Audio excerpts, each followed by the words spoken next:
Muitos desfalques, pressão e uma partida importante. Amanhã às 4h30 o Vasco encara o Confiança de Sergipe, partida válida pelo Campeonato Brasileiro da Série B, e o Marcelo Cabo tem um grande problema, que são 5 jogadores que não vão poder atuar. Como que ele vai montar esse time, ou como que a gente poderia montar esse time para encarar o fraquíssimo Confiança, é o que a gente vai discutir nesse vídeo de hoje, e vamos falar da repercussão do Jornal Extra, que publicou uma matéria dizendo que, pasme, quem ainda manda no Vasco da Gama, ou no futebol do Vasco, é o empresário Carlos Leite. Novidade nenhuma para os vascaínos. Depois da vinheta a gente volta para falar desses dois assuntos no canal.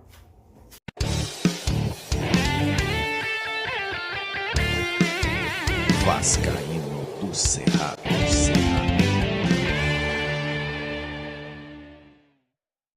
Fala galera vascaína, eu sou o Thiago Fontes, falo de Brasília, Distrito Federal, trazendo mais um vídeo para o canal, contando claro com o seu joinha, que é importante para esse vídeo chegar em mais vascaínos na plataforma do YouTube. Chegou a primeira vez? Seja bem-vindo ao canal, te convido a assistir os vídeos. Se gostar, se inscreve, compartilha, segue também o @Vascaíno do Cerrado lá no Instagram para dar aquela moral, para a gente poder divulgar o canal lá no Instagram também, beleza? Dito isso e sem mais demora, vamos falar de futebol, vamos falar dessa partida do Vasco de amanhã, importantíssima, mais uma, vale talvez a cabeça do Marcelo Cabo. Imagina perder para o Confiança em São Januário.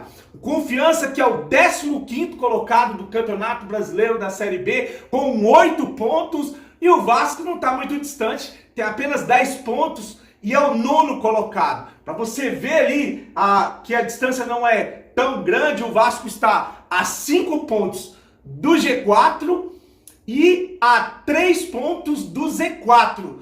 Pasmem! O time do Vasco não figurou entre os 4 melhores do campeonato da Série Brasileira, da Série B, até agora. A gente já tá chegando aí para 1/3 de campeonato e com aquela galera falando, calma que ainda tá no começo, calma que ainda tem muito chão ainda pra gente rodar ou andar, muita água para passar debaixo dessa ponte. E o Vasco não conseguiu entrar no G4 da Série B. Como é que você pede calma para o torcedor vascaíno? E ontem ainda me veio o Jorge Salgado repercutir na internet com uma entrevista para um Lano e dizer que vai censurar os canais vascaínos. Pegou muito mal, e é lógico que ele não pode determinar regras para os canais. Ele podia ter falado que canais que vão usar a marca do Vasco, escudo, símbolo, bandeira, vão ter que pagar um royalty, vão ter que fazer... E eu já acho difícil isso. Se ele tivesse falado, vão ter que dar uma contrapartida ao Vasco, já ia pegar pesado pra caramba, mas ia ser menos. Mas não, ele tinha que falar que eles estão mapeando os canais e que vão determinar regras, palavras que saíram da boca dele, para os canais que falam do Vasco. Censura idiota. Toda vez que esse cara, lógico, agora vão botar a Mais Vasco, deve botar ele num gancho, não dá entrevista mais nunca. E quando eu falei aqui sobre ele ficar, ou a Mais Vasco ficar na gestão por mais 3 ou mais 2 gestões fora essa, foi ele que disse ali que precisariam de mais 3 gestões para poder voltar a ganhar, disputar títulos. Eu não disse que o Jorge Salgado ia ficar os 9 anos, até porque não dá, né? Apesar de que eles estão cagando pro estatuto, né? O estatuto diz que não pode o mesmo presidente ficar 9 anos no poder. Enfim, só para passar aqui um pouco do que aconteceu ontem, repercutiu bastante. Amanhã o Vasco encara o Confiança, com toda essa pressão dentro e fora de campo. Não só o Marcelo Cabo, como o Alexandre Pássaro também está debaixo de muita desconfiança. O Vasco, que tem 5 jogadores suspensos, não joga o Morato, não joga o Léo Jabá, não joga o Bruno Gomes, que eu acho que o Bruno Gomes vai pegar um gancho aí, não deve voltar tão cedo. Não joga o Juninho, não joga o Galarza. Os 5 jogadores suspensos, o Vasco vai ter que se reinventar para encarar o Confiança amanhã. Eu fiz aqui uma provável escalação, não estou dizendo que vai ser, mas eu acho que pelo trabalho do Marcelo Cabo, ele deve entrar com aquele losango, com 4 jogadores no meio de campo, e dessa vez dar oportunidade para o Gabriel Peck entrar no ataque com o Germancano. Assim eu imagino que deve ir o time do Vasco amanhã para campo contra o Confiança. Vanderlei no gol, Léo Matos, lateral direita, na zaga o Hernando com o Castan, lateral esquerdo volta o Zeca, no meio de campo o Michel com o André e o MT, e o Matias Galarza. Deve ser ali o meio de campo do Vasco da Gama. No ataque, Cano e Gabriel Peck. Se não for o Zeca, deve ser o Riquelme. Um dos dois se voltarem.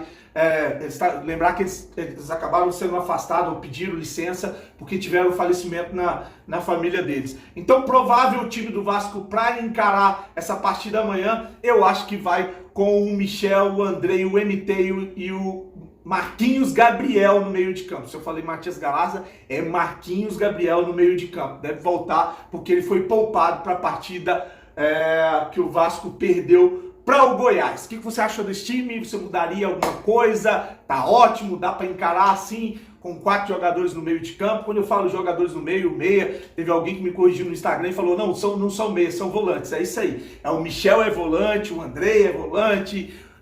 Então o Marquinhos Gabriel seria o nosso meia de criação.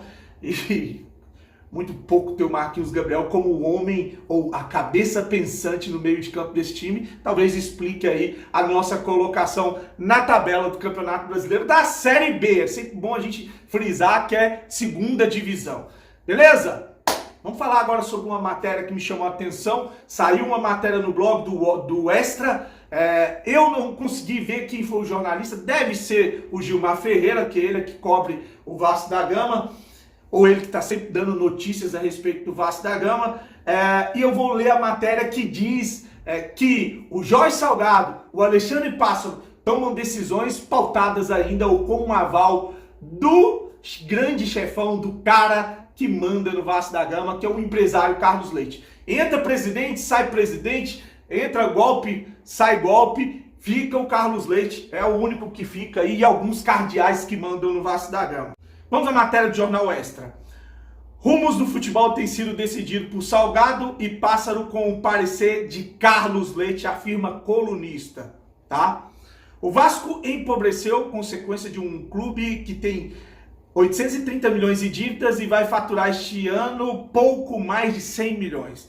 Lembrando que cerca de 300 milhões estão nas contas para 2021. E assim, sem dinheiro, o gigante se arrasta com uma estrutura de um clube pequeno tentando ganhar tempo para negociar aportes com investidores. Esta, portanto, é uma realidade da qual os torcedores não podem se afastar na hora de analisar a campanha do time na Série B. Mas há medidas que o presidente Jorge Salgado e a sua diretoria devem tomar se não quiserem tornar a realidade vascaína ainda mais difícil. Uma delas é olhar cuidadosamente sobre a estrutura do departamento de futebol. O clube perdeu recursos humanos e não tem hoje uma comissão técnica à altura da sua demanda. É urgente a necessidade de um coordenador que possa dar a Marcelo Cabo tranquilidade e entendimento do seu papel do processo de reerguimento do clube. O treinador tem sido infeliz da escolha do desenho tático às declarações no final das partidas, passando, é claro, pelo destempero à beira de campo. O executivo Alexandre Pássaro, que deveria passar tranquilidade, é outro que sofre com pressão e se perde em ofensas aos árbitros. E o desequilíbrio se reflete em campo, como na derrota de 1-0 para o Goiás, da expulsão do Bruno Gomes com 5 minutos de jogo, ao destempero do jovem MT no final da partida. Isso é fácil de enxergar. O Vasco não tem uma comissão técnica de bom nível, e insisto que isso não significa falar em demissão do treinador, mas trazer para o lado de Marcelo Cabo quem entenda de metodologia de trabalho, nuances técnicas e saiba o que é Vasco. Hoje quem decide o rumo do futebol são o presidente Salgado e o executivo Pássaro, com o parecer do agente Carlos Leite, que segue como iminência parda.